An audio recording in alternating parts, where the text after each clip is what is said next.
Read the situation below and answer the 3 associated questions. The small shop selling computer peripherals, the only one of its kind in the remote village of Tartarunk. Because online purchases take 2 weeks or more to arrive, the small shop is a quick stop for buying items such as pen drives and USB cables. 2 weeks is a long time. Besides selling computer peripherals, the small shop also undertakes repairs of out-of-warranty products. Wonderful. So the small shop in a remote village, they sell standard items that make them some money. He also undertakes small repairs. Wonderful. Let's go here. The small shop, which earlier recorded an annual increase of approximately 12% in revenues, has been stagnating at 4% for the last 3 years. This is tricky. During which e-commerce sidelined brick and mortar outlets. Super. The Amazons and Flipkart of the world are making even the remote outlets struggle. The shop is struggling to increase profitability. In general, the small shop has been offering a discount on MRP to compete with e-commerce prices. And they're continuing to offer discounts. But once you give discount, then profitability is an issue. And so, super. But if you don't offer discount, then your revenues could fall. Your revenue number is also significant, is also important. And so it's a dicey situation.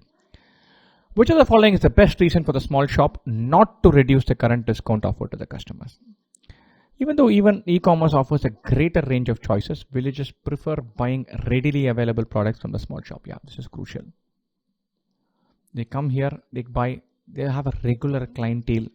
They turn up. It's a small village. If you lose them, then they're not going to come back to you in a hurry. If you nudge them towards e-commerce, then if you take away your discount, then they'll go to e-commerce. Already it's a struggling business. So you might lose your loyal clientele. People like to do it. So the price sensitivity is at a place where they say the comfort and the idea of picking it up immediately is far more than some 3%, 5% I might get in Amazon or Flipkart. I have a similar decision-making criteria. I go to a shop nearby, I go pick it up. Then I check the prices online. If it is 3%, 4%, then I'll buy. If it's 12%, 15%, then I'll check it, buy online, wait for 2 days. But I'm in a metro, so it's only a 2-day, 3-day wait. With the 15-day wait, then I might offer a bigger, I might go for the local shop even at a bigger discount. So the having a loyal clientele is very crucial for the local shop. Choice B, a new resident who earlier worked in the computer hardware industry is contemplating starting a business in Tartarunk. He worked here. New guy coming in is not a factor for us. He's contemplating starting a business. We don't even know whether it's a business like small shop. A large fading sign prominently placed behind the shop's cash counter reads, "In business and in life, always be fair." If you're discounting, it doesn't mean you're being unfair. Fine, so this doesn't help anything. To cover insurance cost, e-commerce has begun charging a delivery fee from last year. Yeah, this is important. They're charging a delivery fee. They've begun charging. So, but I would argue this would be a reason to reduce the current discount, not to not reduce. You're offering at a certain price. They're offering at a certain price. They have jacked up their prices. Technically speaking, you can also jack up your prices. So this is important. But if you have this information, you'll probably look to reduce the discount, not increase or not reduce. So D is choice. A probably shades B, C, and D. Recently, customers from a nearby village have started shopping at the small shop for low-end peripherals, accounting for around 3% of the shop's total revenues. 3%, nearby village, small number. No, I would go with A. A is the biggest reason to not reduce the discount. D is relevant, but D would probably make us kind of tempt us towards reducing the discount. If they have increased their prices, we might as well enjoy some more profitability. The small shop wants to increase the variety of products sold, including expensive ones. However, it is averse to accumulating unsold products, specifically of the expensive kind. Correct. Unsold inventory kills small businesses. And so, which of the following is the best option if the small shop wants to increase? And so, you need to pick quick selling, expensive goods. So you can increase your variety, but you can't store stuff. That becomes a nightmare. So if you keep on accumulating unsold products, then you don't have shelf space, you don't have money, you just have to wait for somebody to buy it. It's a small region. So you have to buy only fast moving goods. And so fast moving is a crucial criteria. Not holding on to inventory is a crucial criteria. But you want to expand your variety. If you are selling only one thing, sell 2 more things, but not 17 more things. And find a mechanism to limit your inventory. The small shop should get suppliers to courier its requirements to the shop whenever needed. The suppliers require that the small shop orders a minimum quantity every month. They courier, but they want a minimum quantity. I'm worried about this because you're already in a village and you're in a small place. There is no guarantee that you'll keep putting a minimum quantity order every month. That's first percent will lead to accumulation of inventory. The small shop should focus only on low-end peripherals that currently contribute to 60% of its revenues. Profitability is already a concern on that. Low-end peripherals give you the revenues, but they probably don't make you money. The whole idea of increasing variety and price is to enjoy more margins. So if you focus on low-end peripherals, the idea is to go for variety. It's the exact opposite. Right. The recommendation for the exact opposite of what we're doing. The small shop should acquire extra space at lower rentals available at a distance of 3 kilometers from its current location. We have not been told that space is a constraint for inventory. It could be capital. It's a village. So we're not told that storing is an issue. We don't want to hold on to goods that don't move. Lower rentals, right now revenue growth is not there. Profitability is tight. Just taking on another location and storing stuff there, I don't know whether it solves the problem. It just increases complication. I wouldn't do this. The small shop should focus exclusively on high-end peripherals, which contribute to 10% of its revenues, but 25% of its profits. So it's only 10% of its revenues.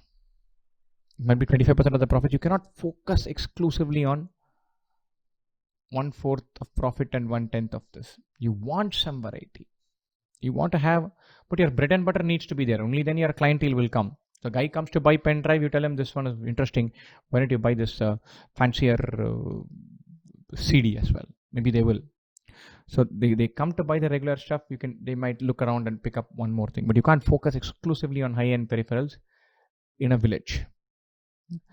The small shop should make an arrangement with a retailer of the nearest city. Okay, the shop can spare one of its employees once a week to procure the weekly requirement. This could work actually.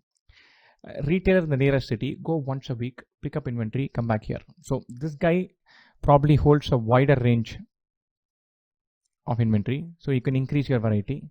You can go pick up. Somebody is not couriering a stand of stuff to you and requesting, therefore asking you a minimum quantity. You have one employee who goes there. So many small villages have this relationship.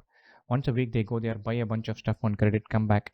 Next week, pay the money, buy the next lot, maintain that relationship. So you can maintain exactly relevant inventory. Whatever you have sold, you refill it, replenish it, maintain your inventory balance.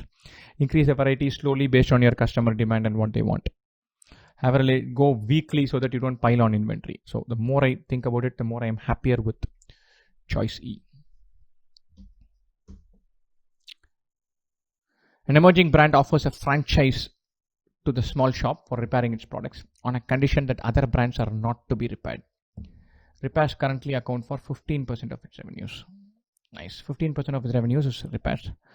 The emerging brand offers a franchise. Which of the following, if true, will best help the small shop to decide on the franchise? Revenues from repairs are expected to increase by 3 to 5% annually. So this is important. You need to, suppose you're investing in a new business, you need to know what growth rate it is. And so the question is not saying which will support the decision. What will help the small shop? I am trying to get into the services business I'm trying to get into the franchise business for repairing. So I'll probably end up sacrificing my other brands. Totally out of my 15%, maybe 5% is for, or 3% is for this franchise, remaining 12% here. Already I'm sacrificing all this. Fine. So I'm thinking about it because my terms could be better here. And I know it's only 12%. Only 15% is overall my repair share anyway. If I get very favorable terms, then it's good. But if this pie is going to grow very fast, or it's going to decline, that changes my opinion. So you're getting into a new business. How much is it likely to grow? How much is that segment likely to grow? It's a crucial factor. So this is important. For the first 3 years, the emerging brand has offered to pay a fixed amount equal to the revenues earned from repairs the previous year. No, any payment is going to be linked to repairs that you do. Right? The previous year. So there is some payment transaction. It's important. So this is important enough for us to say, okay, yeah, we'll keep this in mind. How much will they pay? Is that enough to offset the loss of revenues of 12% or 14% from repairs of other brands? The crucial criteria. No big and reputed brand has shown any interest in franchising the small shop. That's true. This might be true, but I don't think it's that relevant in evaluating this decision. He's not evaluating whether he should go franchise with A or B. He's evaluating, should I franchise with A or not have a franchise engagement? The upcoming brand is very new and needs franchisees desperately. That would be the problem for the brand. So you know that you will get good terms. That's important. You should bargain and get those good terms. That's important. But I don't know whether it's a crucial factor for the small shop. It's desperate, so he's desperate. Therefore, we get some extra bonus on top. But I need to first. That is the one-off bonus or joining time thing. So if suppose you finish your MBA and you get a job, company A pays 15 lakhs per annum. It is a good prospect, which is nice, and you can expect career growth and learning and all that. Company B pays 13 lakhs per annum, but at 14 lakhs per annum, but with modest career growth and prospects. But company B gives you a 3 lakh signing on bonus, which is significant. It will take your salary higher for the first time, and maybe the 3 lakhs upfront is good. But generally, as a rule, long-term sustainable prospects are more important than one-off hits. You should take the company where you learn a lot and pays you a reasonable amount, not the guy who's keep providing you the one-off which is very juicy. And so therefore D, I'm not that sure.